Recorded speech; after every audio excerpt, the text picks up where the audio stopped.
in 5, 4, 3, 2, 1.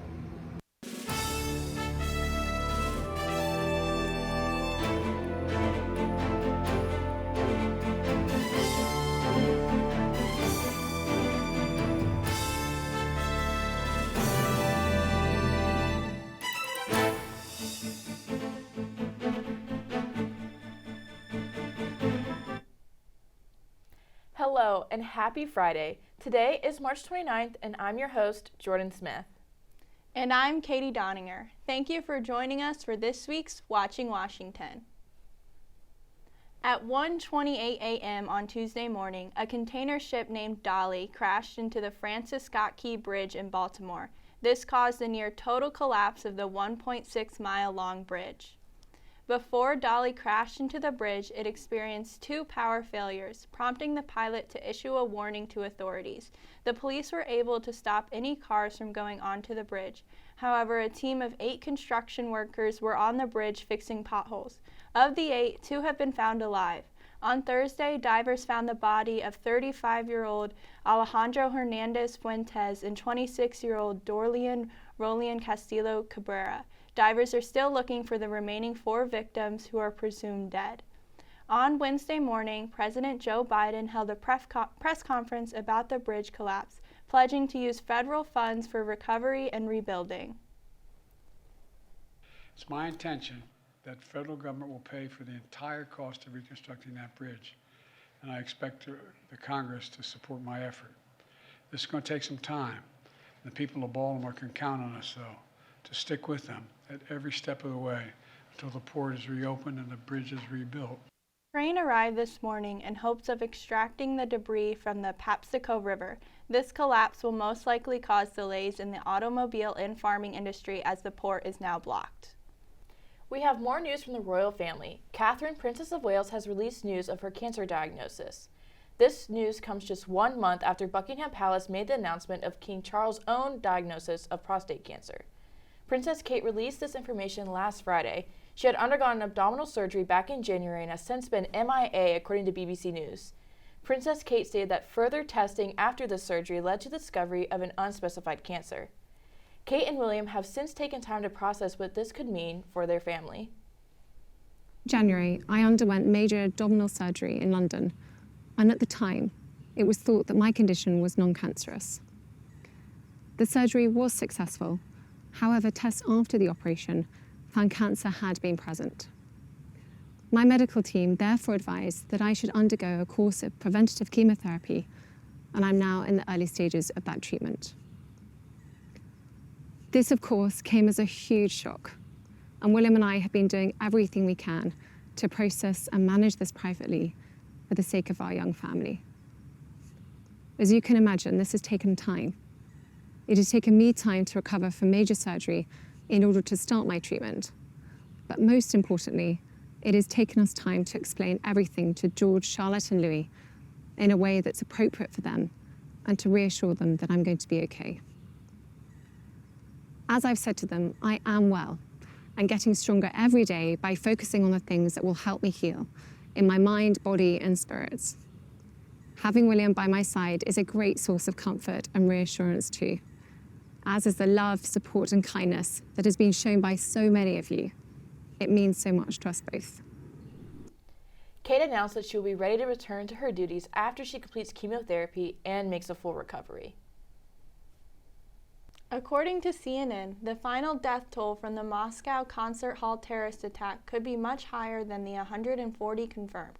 Russian state investigations say they have received 143 reports about people who were missing. Islamic State has claimed responsibility for the attack. It's deadliest on European soil and the deadliest by any group in Russia since the 2004 Beslan school siege. Despite ISIS appearing to provide evidence that its fighters had carried out the attack, Putin and other senior officials have been keen to associate Ukraine with the terror attack. In a national address following the attack, more than 19 hours after it began, Putin on Saturday claimed that a window had been prepared for the attackers to escape to Ukraine. He did not provide evidence. Ukraine has denied any involvement and called the allegations a planned provocation of the Kremlin to further fuel anti-Ukraine hysteria in Russia's society and further mobilize Russian citizens to participate in Moscow's invasion of Ukraine. Georgia Republican Marjorie Taylor Greene has introduced a resolution calling for the removal of House Speaker Mike Johnson. If successful, it would be the second time in 6 months that Republicans remove a speaker from their own party.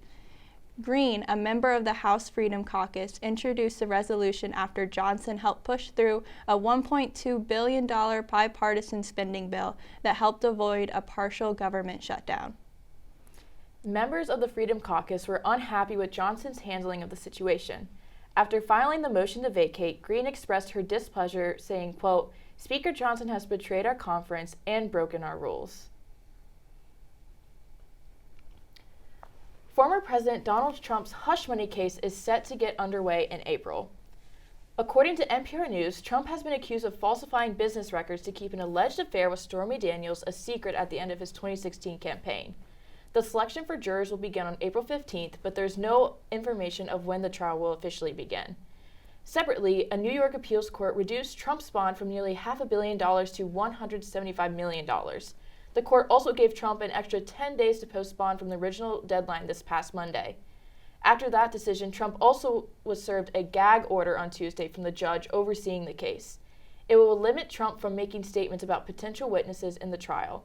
It also mentions Trump cannot make or cause others to make public statements about the attorneys, court staff, or the family members of prosecutors or lawyers.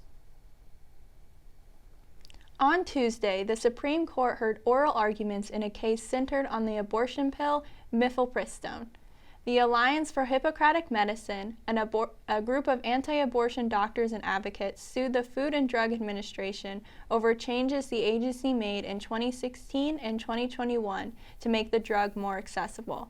After a series of decisions and stays from lower courts, this is the first abortion-related case before the Supreme Court since the Dobbs decision overturning Roe v. Wade in 2022. Before getting to the merits of the case, however, the court must first decide whether the doctors and other groups have been harmed in a way that gives them the right to sue, otherwise known as standing. And the justices appeared skeptical to say they meet this standards, citing exceptions individuals doctors can seek administering the medication. The court is expected to issue a decision early this summer. Up next, we will talk about the United Nations vote on a ceasefire in Gaza. Plus, Robert F. Kennedy announces his new vice president running mate. Stay with us. More Watching Washington next. Being involved in the 3-year program at Purdue made it easier to say to myself I could get done in 3 years. The 3-year program helped save me a ton of money. Not completing my 4th year, I would save around $30,000. It will give you an advantage, if anything. Doing the 3-year program at Purdue has shown me that I have motivation to do whatever it takes to get my degree. Hi there, my name is Vikram Jaithlak, and I'm the founder and president of the Purdue chapter of the University Blood Initiative. Over the past 2 years, we've been able to collect over 300 pints of blood to be donated to local hospitals, and you can be the next one to help out. I donate my blood at the University Blood Initiative. Hi, I just donated blood through the University Blood Initiative. Hi, I just donated blood through the University Blood Initiative at Purdue. Right, I donated my blood through the University Blood Initiative at Purdue. And I donated my blood at University Blood Initiative at Purdue.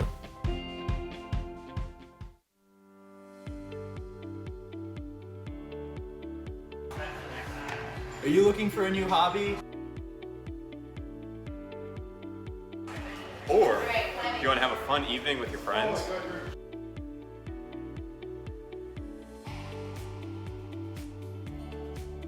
Then come climb to new heights at the Co-Rec Climbing Wall.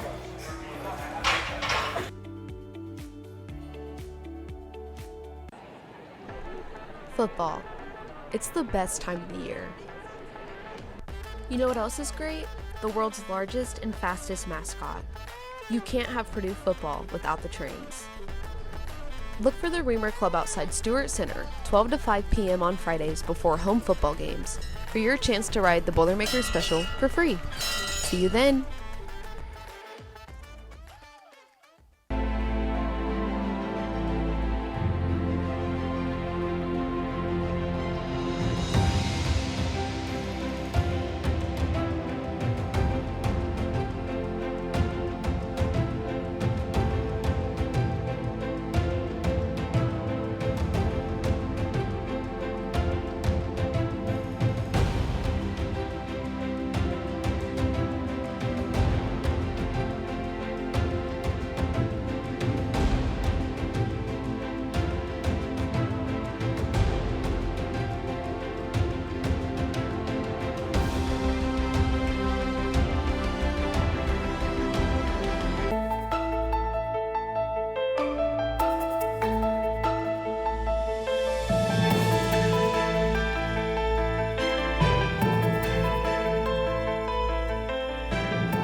1. You're watching Fast Track News. The UN Security Council has approved a resolution calling for an immediate ceasefire in Gaza. The measure also demands the unconditional release of all hostages, as well as the lifting of barriers to the delivery of humanitarian aid. The United States abstained from the vote, while all other members voted in favor of it. This comes after the Security Council failed to pass a resolution put forth by the U.S. last Friday. Here is the U.S. ambassador to the UN on the reason why the U.S. chose to abstain. We're getting closer to a deal for an immediate ceasefire with the release of all hostages, but we're not there yet. Now let's be clear. A ceasefire could have come about months ago if Hamas had been willing to release hostages. Months ago. Instead, Hamas continues to stand in the way of peace. The Republic of Srpska is threatening potential succession after a recent motion by the government of Bosnia and Herzegovina to change electoral law. Srpska, one of the two federations in Bosnia, has alleged that Bosnia has placed pressure on the majority Serb entity in recent time. Srpska's Prime Minister Milorad Dodik stated that Bosnia has gone over the line with their recent ruling. In response, the de facto Serb nation has moved to annul the ruling of the Bosnian government, effectively setting up their own electoral system as a separate and self-ruling government. Serbian President Aleksandar Vučić has vowed to support Srpska in their debacle. This is in line with the recent trend of nationalism among ethnic Serbians and the Balkans, which there has been great pressure in international entities to subdue in order to avoid conflict arising. However, with this recent ruling by Srpska and the European Council's recognition of Kosovo, the crucial step to integrating a country into the EU, many officials fear that war is imminent in the Balkan region. Presidential hopeful alleges that the system for registering her candidacy is barring her access. This claim raises questions about the fairness of the electoral process in Venezuela. Corina Yoris, the presidential aspirant in Venezuela, has raised a serious concern. She's representing the Unitarian Democratic Platform, which comprises major opposition factions in Venezuela, openly denounced on Monday that the current system for registering her candidacy is obstructing her access. Denunciar que mis derechos como ciudadana venezolana están siendo conculcados al no permitirme acceder al sistema e inscribir mi candidatura a la presidencia de la Venezuela. Independent presidential candidate Robert F. Kennedy Jr. chooses Nicole Shanahan as his vice presidential running mate. While major party presidential candidates typically announce their vice presidential nominees closer to the summer nominating conventions, Kennedy is announcing his pick now so his campaign can move into the next phase of its ballot access efforts. His team is hoping to qualify for the ballot in all 50 states and Washington, D.C., but so far he's only on the ballot in Utah. According to data provided by the campaign, there are 23 states where Kennedy can begin collecting signatures for ballot access petitions, now that he's named a vice presidential nominee. At just 38 years old, Shanahan is a wealthy Silicon Valley lawyer and investor who was once married to a billionaire Google co-founder. She has long been a large donor to Democratic candidates and causes, giving the $25,000 individual maximum for Biden's election effort in 2020. Now she explains in a CNN interview with CNN's Ava Macken that she is walking away from the Democratic Party. She now shares a presidential ticket with someone who has repeatedly pushed misinformation about the efficacy and risk of vaccines, including the discredited link between vaccines and autism. Shanahan saying it is only RFK Jr. really taking the issue of chronic health seriously. Our guest this week is David Ricks, the CEO of Eli Lilly, a major pharmaceutical company based in Indianapolis. He is here to discuss a new drug on the market. The full interview just ahead on Watching Washington.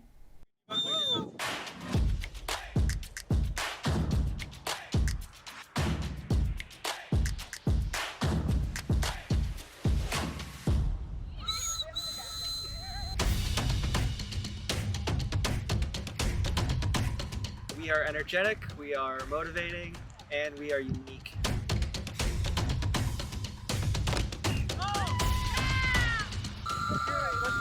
I don't think you can beat Quidditch. the Center for C-SPAN, which is this organization, the CCSC. What we do is we facilitate like a bunch of organizations, different programs for Brian Lamb, which is the founder of C-SPAN. Anyone can be part of CCSC, whether it be through our various internships, our competitions, just to be involved, even like our student community meetings that we have every week. Anyone can go, you don't have to be communications or poli-sci. You just meet so many people, the connections you make is kind of crazy, the range that CCSC has. So yeah, it's just provided me so many opportunities to like kind of achieve the goals I have personally and forward to like whatever career paths I choose. Our guest this week is David Ricks, CEO of Eli Lilly and Company, a major pharmaceutical company and one of the largest employers in the state of Indiana. Watching Washington's Maggie Kell spoke to him about a new drug on the market that helps with obesity. Here she is with this week's interview. So thank you, that's right. I've got Eli Lilly CEO David Ricks with me today to discuss a new drug on the market. Thank you so much for being here. Of course. My first question, so again, you have a new drug on the market that helps with obesity. Can you give us a summary of what that drug does and who that drug is being marketed to? For sure. So yes, we have a new drug approved last fall called Zepbound, which is new in this class of what we call GLP-1 drugs. Ours is a dual-acting version, so it affects GLP-1, but also another hormone to make it even more efficacious. We studied it in people who are either obese by the definition of the American Medical Association, which is a body mass index over 30, or people who were overweight but also had another chronic condition caused by overweight, like a heart condition or something like that. And in our studies, people lost a lot of weight and resolved a number of their medical issues by doing so. On average, at the highest dose, people lost over 20% of their body weight. So that's a significant change for them. We introduced it like in December, and so far, lots of Americans are using the drug. Right, thank you. That's great to hear. Are you worried about potential abuse of the drug or people taking it that should not be? We do worry about that quite a bit, actually. So as I said, we studied it in people who are obese or had complications from being overweight. That's where we market it. And that's both because that's the law, that's what the FDA gave us approval, but also where we know it works. And you may know that there's been like shortages of these kinds of medications because they're so popular. And so we're actually pretty focused on making sure that those who need it get it, and those who don't use it up. In fact, we recently ran some advertising during the Oscars to highlight that, which is a little edgy for us, but basically saying it's not to fit in a smaller dress, it's like for your health. Right. So you mentioned you have advertisements to make sure it's getting to the right market. Are there any other approaches that you use so it does go to the right market?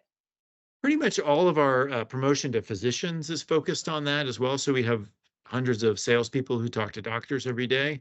And then we're working closely with insurance companies as well on two things. One, to provide these drugs as an insured benefit. Maybe unlike other chronic diseases like diabetes or hypertension, a lot of insurance companies don't treat obesity drugs like they're for a disease. They treat them like it's a lifestyle choice, which is the opposite of what we were just talking about, that it is a disease and it's for a serious health condition. So we're talking to them about more coverage for those who need it, but then also less coverage for those who don't, so that you can't like work the system if you don't qualify. So that's another way we're trying to make sure the drugs go to those who need them most. All right. You mentioned that weight loss drugs are very popular right now. So what makes this one very different from the others? Yeah, I think the effect of the drug is just more. So everyone knows about Ozempic, or Wegovy is actually the weight loss brand version, which was the first one. And that's a dual acting. So it works on one hormone that your gut secretes and tells your body you feel full.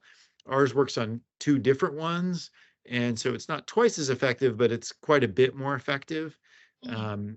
And I think in addition to that, most patients are reporting that our medicine has a bit less like GI disturbance when you start it. A lot of people feel nauseous or have other GI disturbances. So those are the two big advantages. Okay, great.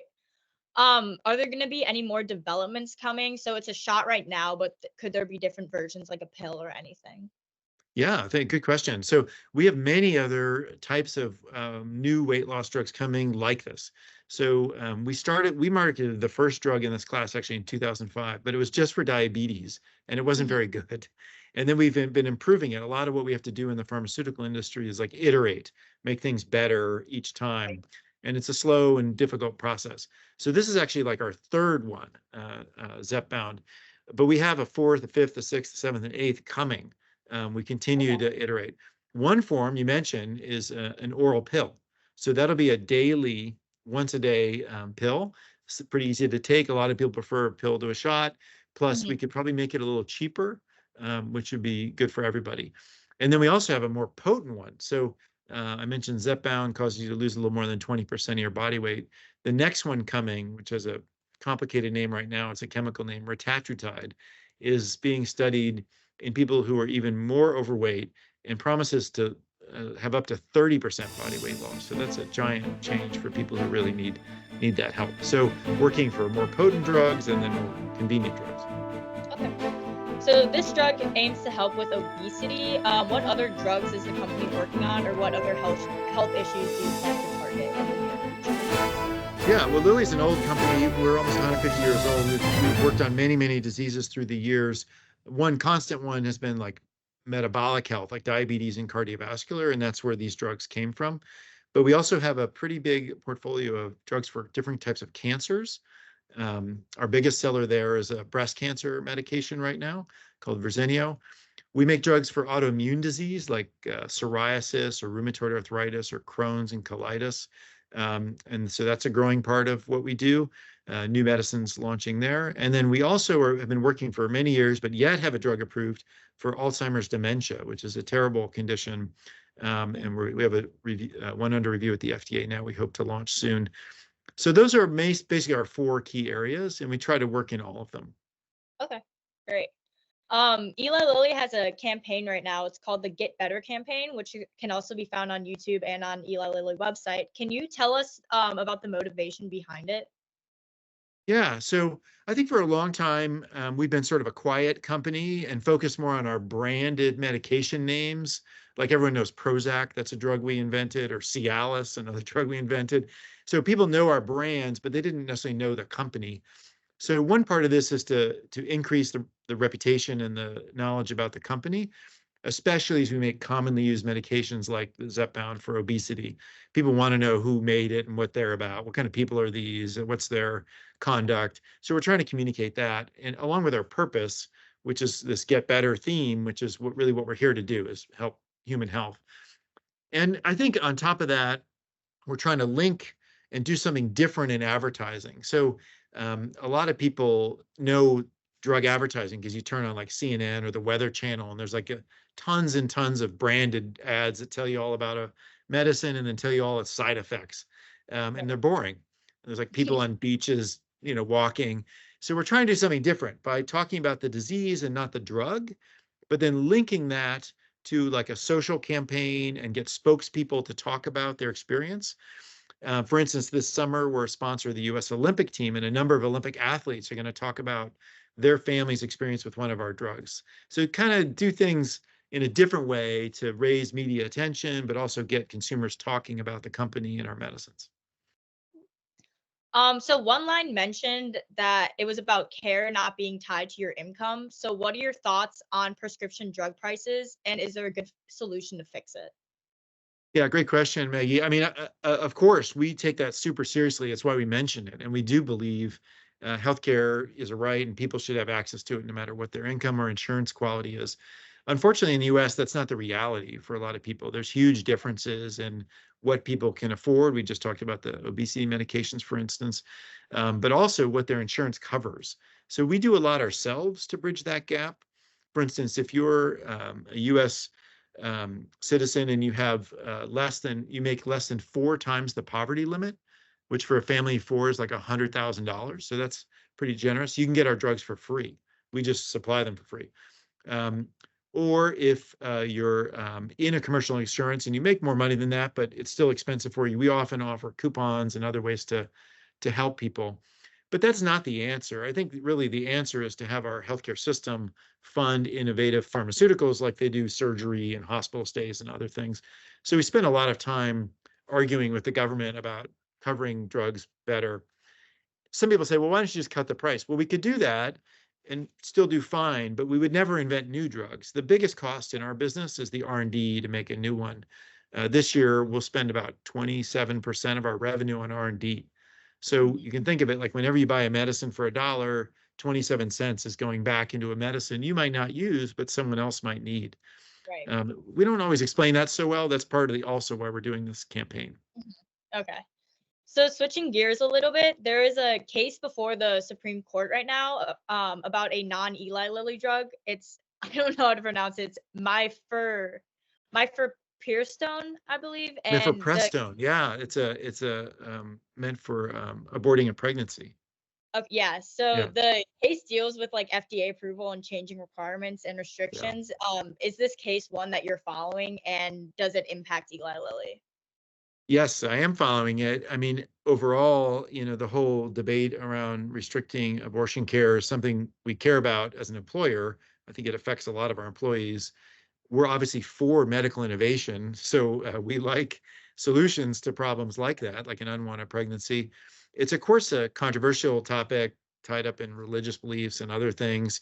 But at the core, the two questions you asked are the right one, which is like, should the courts interfere with an FDA-approved drug? And our view is no. I think the experts are at the FDA, and they make their decisions based on safety and efficacy of a drug. So that's an important principle. If the courts start getting involved in other drugs that are approved, that can be really complicated for what we need to do and create an instability in the future, reducing incentive to invest in new drugs. I don't think that'd be a good idea. And then, your second question is a good one too, which is, are there other impacts of this beyond the FDA part? And I think there are. Like, there's a lot of controversial cases about like doctors getting sued for prescribing one medicine or another. Here we're talking about abortion medicines, but where does that end? And I think we'd be pretty worried about that.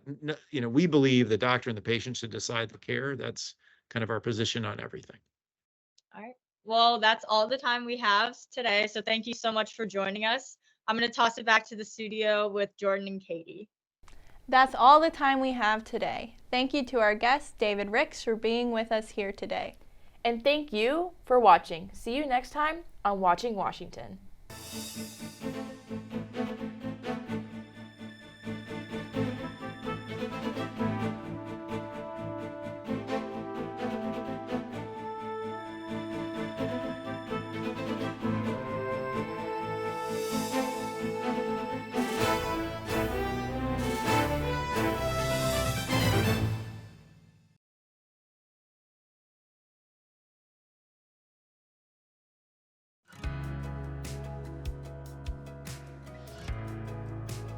The program allows students to finish their bachelor's degree and also get an online master's degree that overlap during their last year at Purdue. Students can more quickly work towards a graduate degree while concurrently starting their professional careers. The online program allows them to kind of go at their own pace, and so they're not having to abide by the academic calendar. And our goal is that this would make you even more compelling for your next opportunity in the workforce.